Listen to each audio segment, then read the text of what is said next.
Assalamualaikum warahmatullahi wabarakatuh. Di video kali ini saya akan memberikan penjelasan atau pembahasan terkait PTS IPA kelas 7 yang sudah dikerjakan pada bulan September kemarin. Nah, untuk lebih jelasnya setelah ini silakan disimak baik-baik dan juga diperhatikan. Oke, bisa juga dicatat dalam buku catatan kalian. Ya, oke. Kita lanjutkan. Untuk soal nomor 1 saya ubah fontnya dulu ya supaya bisa lebih mudah untuk dibaca. Jadi saya ubah ke Tahumaja. Ya. Oke. Nomor 1, di sini seorang peneliti sedang menyelidiki keefektifan masker untuk mencegah COVID-19 dan dihasilkan data pengamatan pada infografis sebagai berikut. Coba di situ pertanyaannya adalah di sini yang termasuk dalam pengamatan gitu ya anak-anak. Ya. Jadi yang termasuk pengamatan yang mana di situ? Kan di sini ada beberapa data. Jadi masker mana yang lebih efektif untuk mencegah corona? Sudah mulai akan dibuat materi-materi terkait AKM supaya kalian nantinya akan lebih mudah untuk mengerjakan soal-soal AKM besok di kelas 8 bagi yang ini ya, bagi yang besok di kelas 8 dapat jatah AKM gitu. Nah, di sini pengamatan itu apa? Kata kuncinya gampang sebenarnya. Kita nggak perlu 100% membaca poster ini, tapi langsung saja nanti kalian mengerjakan di sini ada yang termasuk dalam pengamatan. Pengamatan itu dulu istilahnya apa anak-anak? Menggunakan panca indera ya. Jadi pengamatan itu menggunakan panca indera. Jadi indera kita untuk mengumpulkan data. Nah, mengumpulkan data atau dia memperoleh suatu data gitu ya. Intinya begitu. Menggunakan panca indera kita untuk mengumpulkan suatu data. Nah, sekarang yang mana coba di sini? Kalau merumuskan hubungan tentang efektivitas itu berarti dia membuat prediksi atau inferensi ini lebih ke seperti membahas gitu ya. Yang B menarik suatu kesimpulan itu menyimpulkan. Yang C merumuskan penjelasan berdasarkan keefektifan ini inferensi.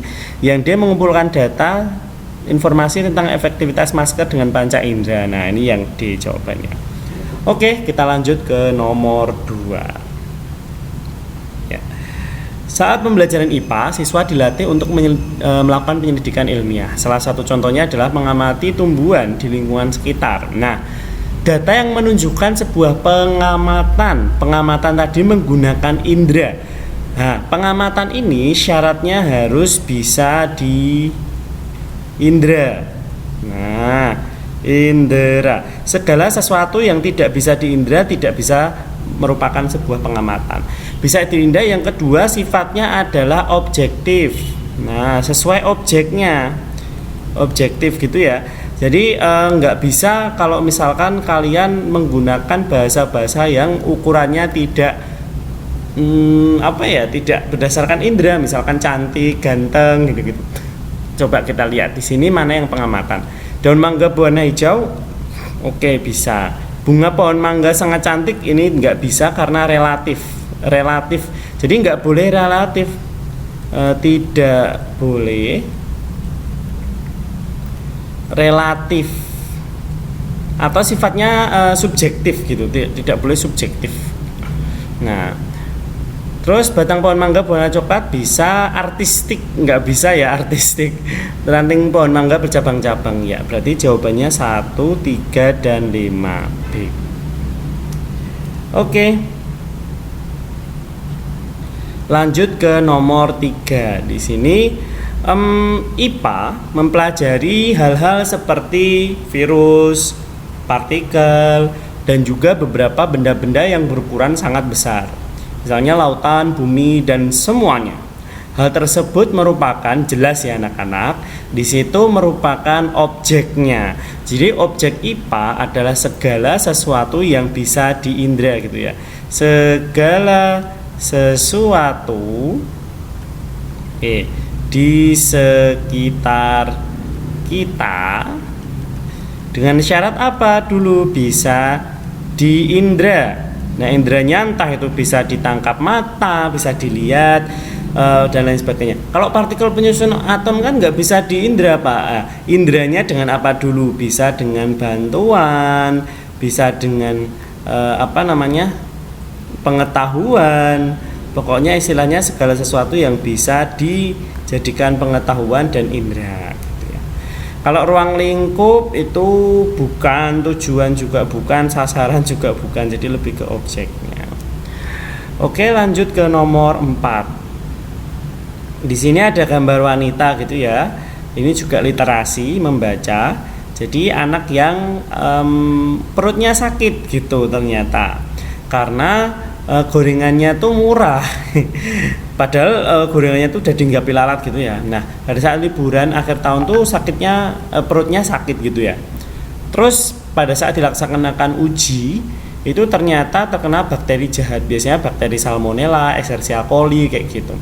Nah, pernyataan tersebut yang membuat anaknya sakit tadi berdasarkan inferensi. Nah, hasil proses membuat inferensinya, kalian misalkan disuruh membuat inferensi itu yang bagaimana gitu ya. Inferensi adalah membuat hubungan-hubungan dari data yang sudah dipunya, terus nanti dia membuat kesimpulan sementara. Oke. Anak tersebut mengamati bahwa jajanan yang ia beli dari warung sudah dihinggapi lalat. Bukan, itu berarti pengamatan ya. B, dokter mengkomunikasikan, bukan, ini mengkomunikasikan. Jadi ada kata kuncinya anak-anak sebenarnya. Ini mengamati, mengkomunikasikan, ini bukan ya. Berarti jawabannya antara C dan D. C, berdasarkan hasil anak tersebut sakit perut karena bla bla bla. Yang D, dokter melakukan pemeriksaan terhadap anak tersebut dengan menganalisis gejalanya, mengukur suhu badannya, menguji sampel feses. Ini bukan, ini pengamatan. Berarti jawabannya yang C. Ya. Jadi ada sebuah inferensi atau kesimpulan sementara. Oh, tadi sakit perut karena ini bakteri jahat, karena hasil pemeriksaan dokternya kayak gitu. Oke. Nomor 5. Nah, ini juga soal literasi. Ada gambar itu pembangkit listrik tenaga mikrohidro gitu ya. Jadi air yang enggak banyak banget. Jadi cuman ya istilahnya ditampung dalam wadah yang tidak sebesar PLTA yang seperti bendungan itu ya anak-anak. Tapi di sini hanya aliran seperti sungai kecil atau sungai yang lebih tidak seperti bendungan pada biasanya. Lalu untuk ini ya, beberapa tahun lalu daerah perdesaan di Indonesia masih banyak yang belum memiliki akses listrik. Nah, setelah adanya PLTMH ini, karena tidak memerlukan luas lahan yang besar, bahan bakarnya juga nggak perlu, dan dia bisa menghasilkan listrik karena geraknya, menyebabkan terjadinya perubahan perilaku masyarakat. Salah satunya menjadi lebih melek teknologi. Nah, lalu pembuatan PLTMH tadi merupakan penerapan dari mempelajari IPA yang ada pada nomor berikut. Nah, coba menurut kalian dari keempat pernyataan itu yang merupakan kegunaan mempelajari IPA tapi ditinjau dari konsep objek IPA tadi yang bisa diamati, bisa digunakan untuk pengetahuan selanjutnya yang tidak bersifat tidak bersifat secara halus tentang sikap manusia gitu-gitu ya. Nah, coba yang mana?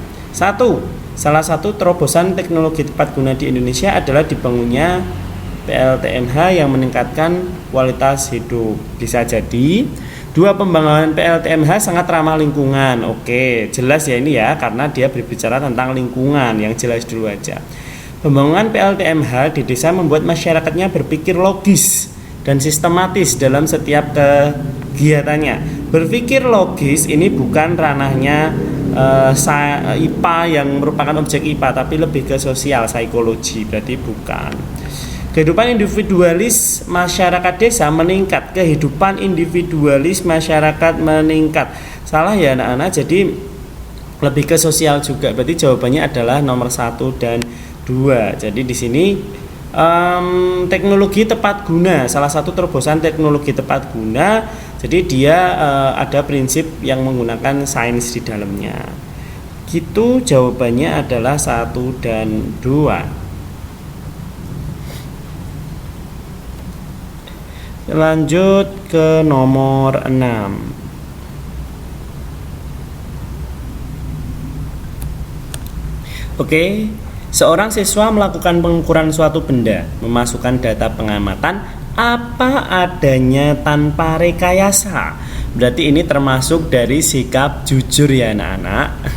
Jelas ini. Kalau terbuka itu dia biasanya dalam hal menyampaikan datanya itu setelah jujur terbuka. Jadi mau untuk menyampaikan datanya gitu misalkan. Oh, ditanya ketika ini tadi sudah jujur ditanya.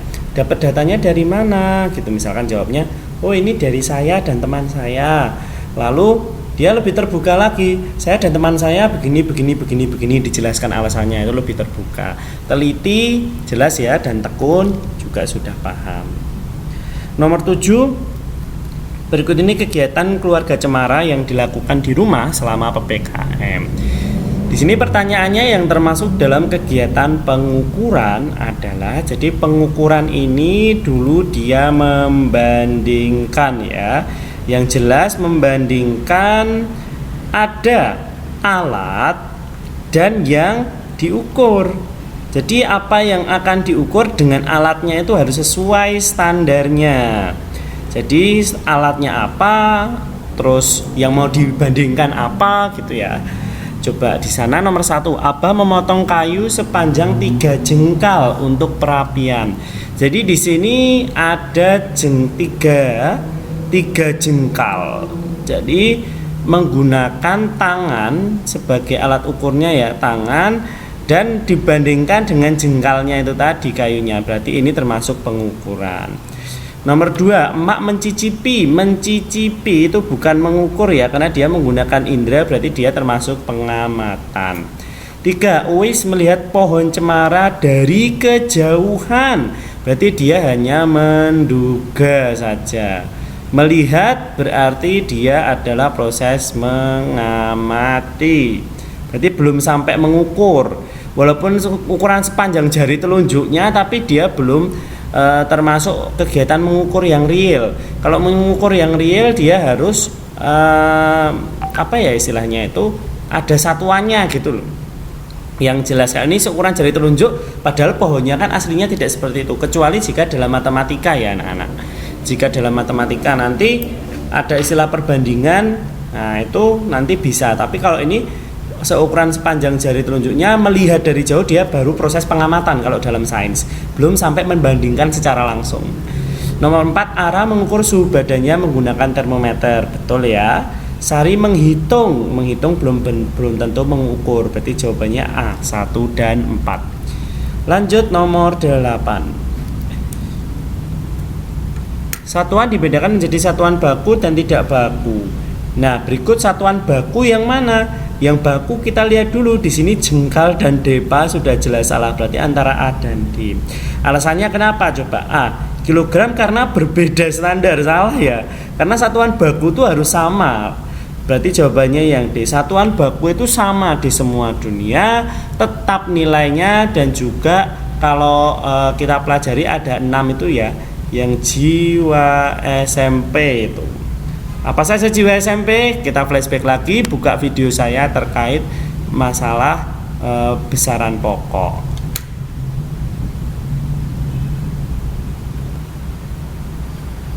Dilanjut untuk nomor 9. Ada gambar, alat tersebut digunakan untuk mengukur besaran. Ini sudah jelas ya anak-anak. Di sini ada tulisan milimeter, kalau di zoom itu 0 sampai 25 mm.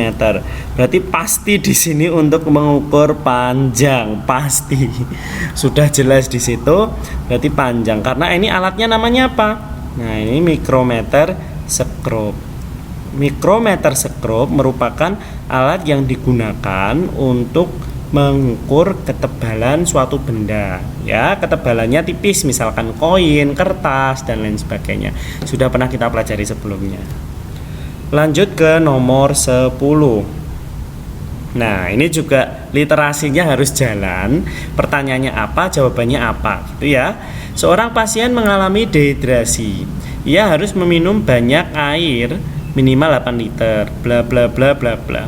yang merupakan pengukuran besaran pokok. Ingat, besaran pokok yang dulu kalau di sini di bab 1 kita mempelajari, atau di kelas 7 aja ya. Di kelas 7 kita mempelajari tentang massa, panjang, waktu. Satu lagi yang akan kita pelajari setelah ini adalah tentang suhu, di mana massa satuannya adalah kilogram, panjang itu meter, waktu itu sekon, suhu itu Kelvin. Sorry, bukan Celcius tapi Kelvin. Ini meter, sekon, Kelvin. Nah, yang mana coba kita lihat? A, air minum, salah ya. B, suhu badan, bisa jadi. C, berat badan, bener nggak ya? Gitu. Yang D, asupan makanan, salah. Jadi di sini air minumnya coba dilihat. Air minumnya 8 liter, salah ya. Satuan jelas kalau udah dilihat liter. Liter itu sama dengan desimeter kubik, berarti jelas salah. Kalau asupan makanan di sini, asupan makanannya 2000 kalori coba. Yang ini 2000 kalori ya, jelas kalori itu jelas satuan bukan dari besaran pokok ya. Jadi di sini antara suhu badan dan berat badan, kita lihat B yang suhu badan 310 Kelvin, yang berat badan dia 430 Newton. Ingat bahwa massa itu adalah besaran pokok, kalau berat itu besaran turunan, satuannya Newton, berarti jawabannya yang B, suhu badan. Kita lanjutkan ke nomor 11, saya enter saja biar lebih. Oh, sorry. Di sini aja ngenternya. Ikut ke enter oh, enggak. 11, pernyataan yang berkaitan dengan besaran turunan. Coba kita lihat. Di situ ada mobil melaju di jalanan. Data yang diperoleh adalah 40 meter per sekon. Benar ya? Karena ini kecepatan. Meter per sekon sudah benar. Yang selanjutnya untuk yang konsentrasi larutan. Ini ya. Kalau yang salah dulu aja, kita lihat yang salah. Biasanya kalau ngerjain soal kayak gini kita cari yang salah biar mengeliminasi jawaban yang salah gitu. Yang jelas bukan besaran turunan yang nomor 3 ini ya, bukan karena dia satuannya kilo. Derajat Celcius juga bukan karena dia suhu, besaran pokok gitu ya. Berarti yang ada 3 dan 4-nya salah anak-anak. Salah, ada 3, ada 4, ini jelas salah. Berarti jawabannya yang B. Gampangnya gitu aja. Kalau kalian nggak tahu, berarti jawabannya B. 1, 2, dan 5. Kita lihat saja di belakang-belakangnya ini. Kalau satuannya lebih dari 1, maka dia termasuk besaran turunan. Begitu juga kalau misalkan kalian lihat di sini, sudah paham bahwa itu massa, panjang, waktu, suhu, kira-kira satuannya cuma 1 kg Celcius gitu, berarti juga dia termasuk besaran pokok. Jadi jangan sampai salah lagi membedakan besaran turunan dan besaran pokok. Lanjut ke nomor 12 maksud saya. Saya perbesar gambarnya biar bisa dibaca. Ya. Sebuah batu bentuknya tidak beraturan. Untuk mengukur volume benda tidak beraturan, kita harus pastikan dulu bahwa menggunakan gelas ukur yang volumenya di sini menggunakan air. Jadi nggak bisa diukur panjang, lebar, dan tingginya menggunakan penggaris, tapi harus dengan di sini diisi dengan air atau zat cair yang lain. Nah, gelas ukur di sini kita lihat hasil pengukurannya. Ini kita misalkan V0 atau V awal. Jadi V0 itu volume awal. Terus di sini V1 merupakan volume akhir, di mana volume akhir di sini sudah ditambah batu ya. Berarti untuk mencari volume batu gimana anak-anak? Gampang ya. Volume batu berarti sama dengan, karena ini tadi V1 ada batunya dikurangi V0, udah gitu saja. Berarti kita harus cari V0-nya berapa di situ. Tertulis di sini ya, 30 cm kubik atau sama dengan 30 ml. Nah, terus V1-nya sama dengan dia diisi jadi 40 cm kubik atau 40 ml gitu ya. Berarti V batunya sama dengan 40 dikurangi 30 cm kubik. Berarti jawabannya 10 cm kubik. Begitu ya jawabannya yang delta. Lanjut ke nomor 13, saya enter saja. Ya, Puput diminta untuk menganalisis fenomena makhluk hidup. Dari data tersebut yang termasuk makhluk hidup, gampang ya. Makhluk hidup berarti dia harus memiliki 8 ciri hidup yang sudah pernah dipelajari pada pertemuan bab 2 kemarin. Air yang mengalir jelas salah, air merupakan benda tak hidup. Anak yang berlari betul, mobil yang bergerak juga bukan termasuk benda hidup. Rayap memakan kayu, iya. Bus mengeluarkan asap, salah. Berarti jawabannya 2 dan 4. Ini sangat mudah ya anak-anak semua. Oke, lanjut ke nomor 14. Jadi makhluk hidup yang ditunjukkan oleh gambar secara berurutan adalah jadi di sini, nah ada gambar putri malu dan juga pensil gini. Jadi pensilnya itu nyentuh putri malu. Berarti ketika disentuh putri malunya dia menutup. Berarti nomor 1 adalah peka terhadap rangsang atau iritabilita. Nama lainnya iritabilita. Begitu ya, nomor 1. Nomor 2, di situ dari mulai berkecambah awal sampai ke dia memiliki daun yang besar, berarti prosesnya jelas-jelas tumbuh dan berkembang. Oke. Tumbuh dan berkembang adalah kesatuan yang tidak bisa dipisahkan. Nomor 3, di situ ada ayam, dia menetas dari telurnya, berarti berkembang biak ya. Karena adanya fungsi reproduksi di situ. Jawabannya peka terhadap rangsang, tumbuh dan berkembang biak, berarti yang delta. Nomor 15. Oke, untuk mempermudah mengelompokkan dan memberi nama, binomial nomenklatur seperti pada gambar berikut. Nah, itu ada gambar anggrek itu ya. Jadi, menurut bahasa Gayo Aceh, dia bunga itu disebut bunga dan belangi artinya indah. Nah, nama ilmiahnya tuh Papilodium, bunga belangi gitu di situ. Nah, terus penulisan kaidahnya yang benar gimana? Ingat dulu. 1, binomial nomenklatur terdiri dari 2 kata. Dipisah spasi, ya kan? Yalah jelas 2 kata kok. Yang kedua, kata pertama diawali huruf kapital, kata kedua huruf kecil. Ya, berarti kita lihat yang kata pertama diawali huruf kapital, oke, kata kedua huruf kecil. Berarti jawabannya antara A dan D. Yang ini salah gitu, karena harusnya kata kedua kecil. Yang ketiga, sekarang dicetak miring jika diketik. Nah, berarti jawabannya yang delta. Gampang kan? Yang nomor 16, kita lanjut. Bagian lensa. Oke, saya perbesar. Yang tanda X dan Y. X dekat mata, oke, gini. Berarti dia okuler. Yang Y ini yang disebut revolver. Dia berfungsi untuk memutar-mutar lensa objektif. Jadi di sini revolver, terus bawahnya itu ada lensa objektif ya anak-anak. Lensa objek, dekat benda atau objek, berarti lensa objektif, dekat mata gitu, lensa okuler. Berarti jawabannya yang delta. Gitu.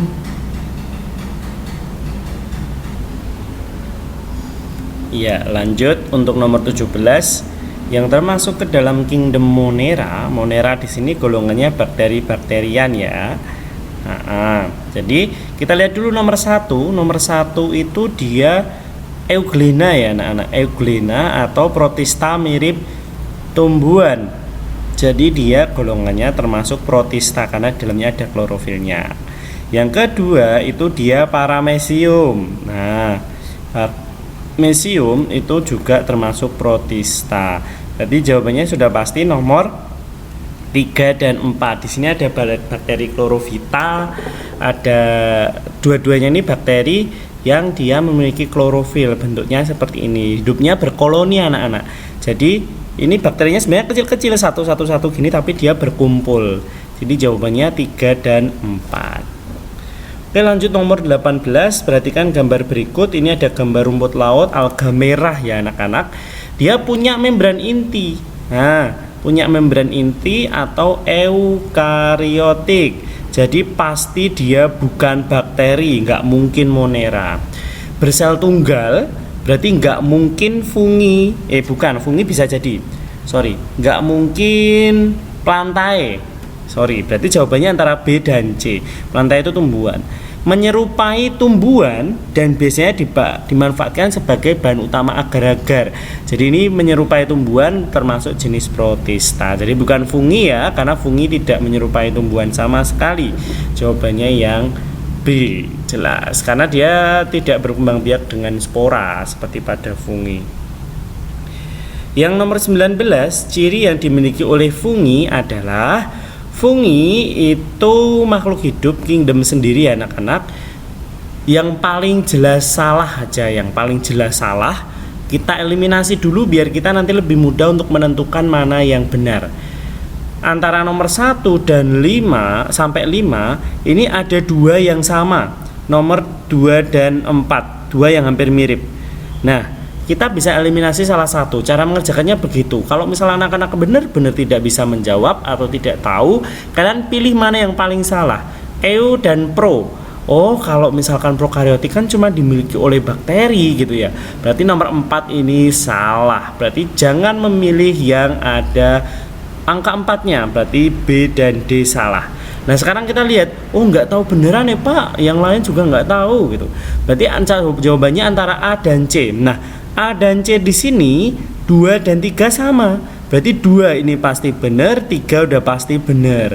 Nah, berarti jawabannya antara nomor 1 dan 5. Gitu ya anak-anak.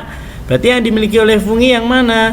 Antara 1 dan 5, jelas yang nomor 5. Gitu ya. Jadi nomor 5 di sini jawabannya berarti C. 2, 3, dan 5. Fungi tidak memiliki klorofil. Dinding sel dari selulosa itu bakteri ya anak-anak. Ini bakteri selulosa itu. Oke. Nomor 20. Siswa menemukan tumbuhan dengan ciri tersebut. Batang pendek dalam tanah berupa akar rizoma. Akar yang akar tinggal gitu ya. Sebenarnya dia batang yang menumpuk di dalam tanah gitu. Belum memiliki berkas pengangkut loh.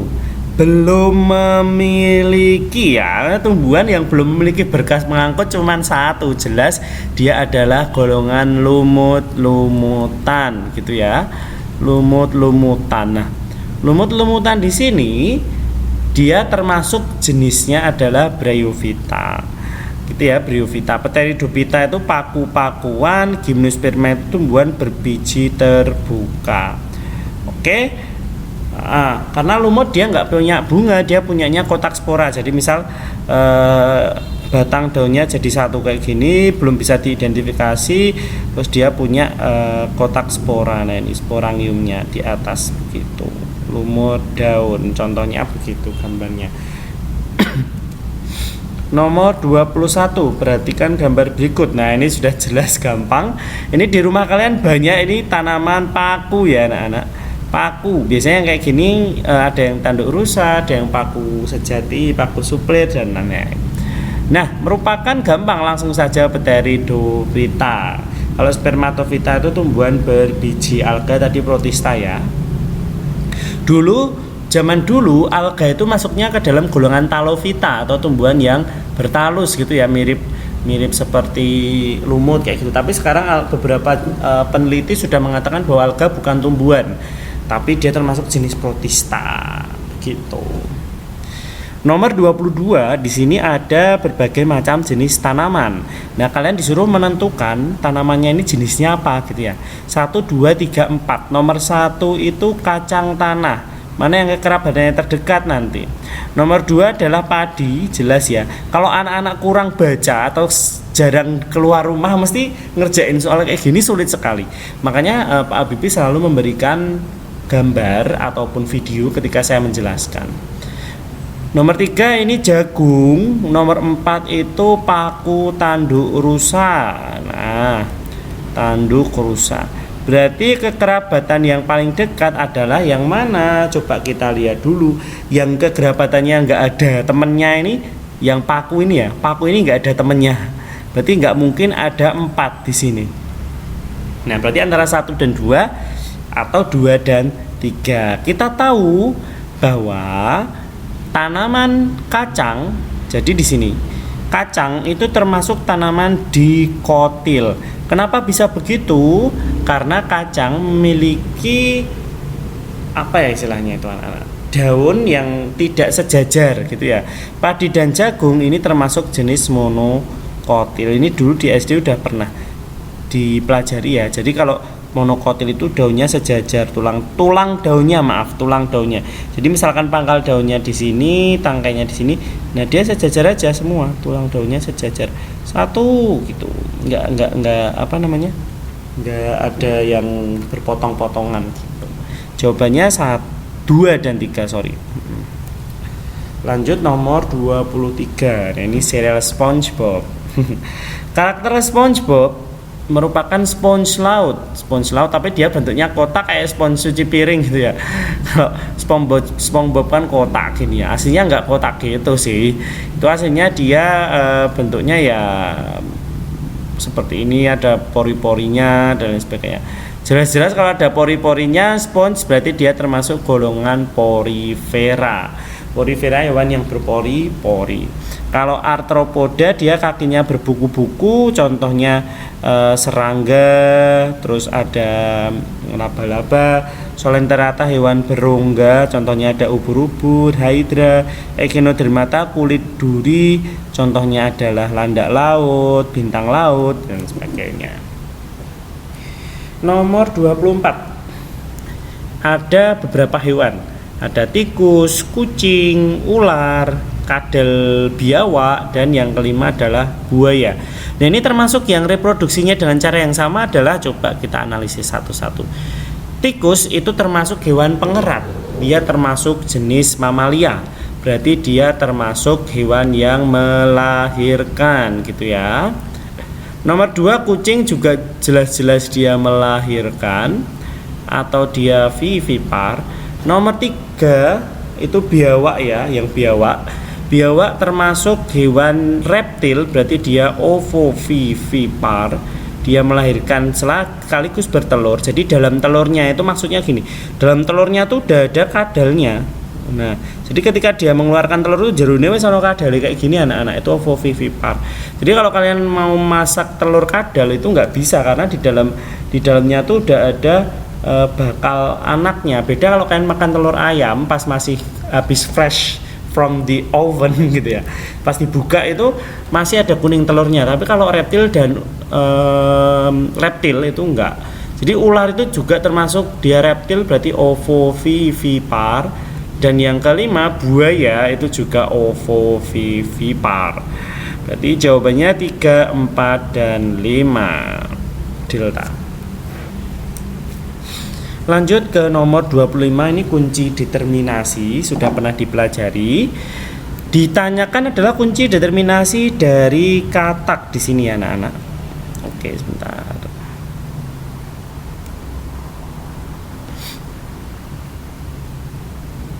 Ya. Kunci determinasi dari katak mana? Nah, ini katak. Katak berarti nomor 7A, berarti akhirannya harus 7A. Kita lihat dari atas, harus tahu sifat-sifat dari katak. Katak menyusui atau tidak? Katak tidak menyusui ya, berarti jawabannya 1B. 1B langsung titik lanjut ke nomor 3, nomor 2 di skip. Nah, lanjut nomor 3. Tubuhnya ditutupi bulu atau enggak? Ya jelas tidak gitu ya. Karena kalau bulu itu hanya pada unggas. Jadi setelah 1B dia 3B. 3B itu kutuk, lanjut ke nomor 5. Nomor 4 kita skip. Nomor 5 bergerak dengan sirip, B bergerak tidak dengan sirip.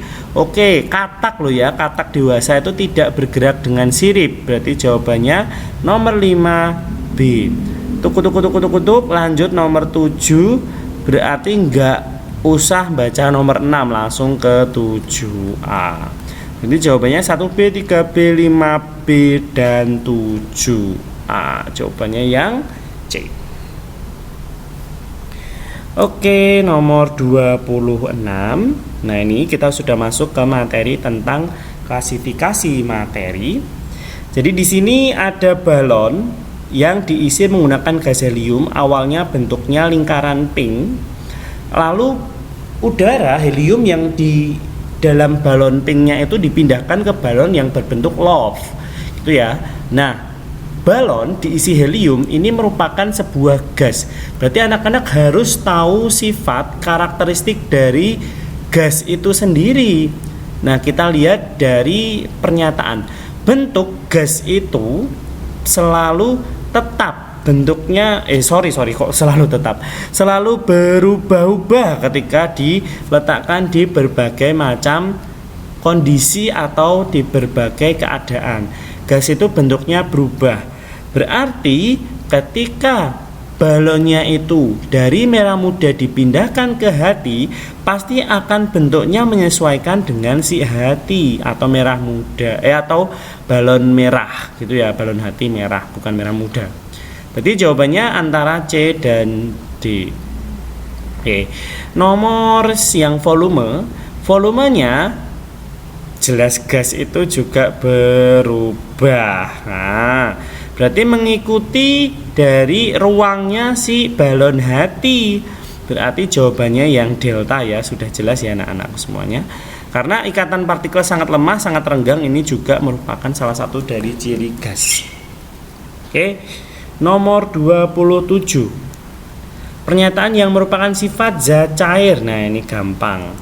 Kita cari dulu mana yang salah dulu ya. Misal kalau udah gampang tahu mana yang benar ya nggak apa-apa sih. Nomor 1, jarak antar partikel satu dengan yang lain sangat rapat. Salah ya. Sangat rapat itu terjadi pada zat padat. Berarti 1 salah, jawaban A dan B jelas salah. Kita lihat jawaban C dan D, 2, 3, 4, 3, 4, 5. Berarti 3 dan 4 pasti benar. Gitu anak-anak. Besok kalau kalian mau mengerjakan salah ya. 3, oh ya benar, 3 dan 4 pasti benar. Berarti kalau kalian besok mau mengerjakan gitu. Sekarang tinggal lihat antara 1 dan 5 saja. Berarti nomor 2 dan 5, nomor 2 dan 5. Zat cair nomor 2 memiliki bentuk yang tidak tetap namun volumenya tetap, bisa jadi. 5, gerak partikel sangat bebas. Salah, sangat bebas itu terjadi pada zat gas. Berarti jawabannya 2, 3, dan 4. Oke, nomor 28. Nah, ini lumayan ya. Perhatikan gambar berikut. Hasil prediksi adalah sebagai berikut. Nah, ditanyakan prediksi yang tepat. Nah, ini soalnya lumayan bagus. Nomor 1, ini ada sebuah model Bohr namanya. Di sini ada 3 buah yang berwarna merah, 1 buah berwarna kuning, tapi dia bentuknya tunggal. Ingat, dia masih terikat. Berarti di sini bukan unsur, karena unsur itu hanya memiliki 1 jenis. Kalau ini dia berarti termasuk ke dalam senyawa, ya, karena ada 1 kuning, 3 merah dan masih terikat. Ini dia merupakan senyawa, berarti 1 salah. Yang ada 1-nya salah, 2 benar.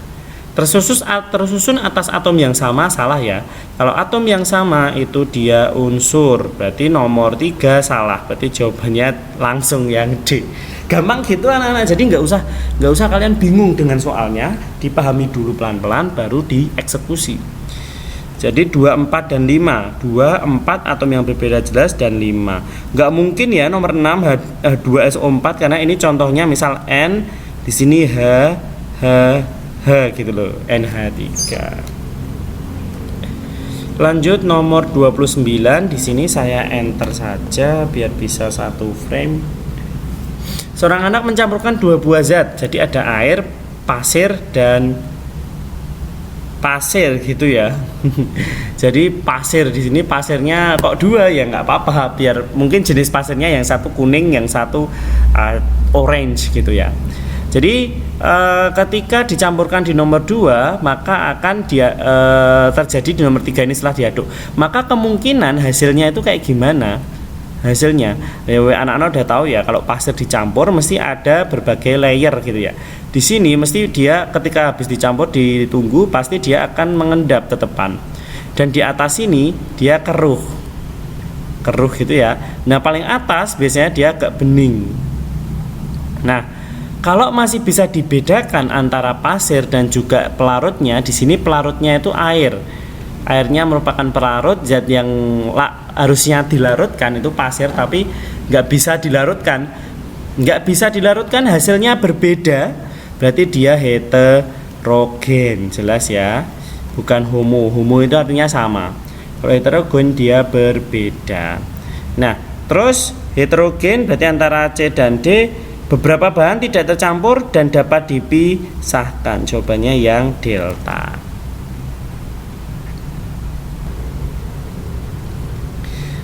Untuk soal yang terakhir, nah ini tentang asam basa dan garam.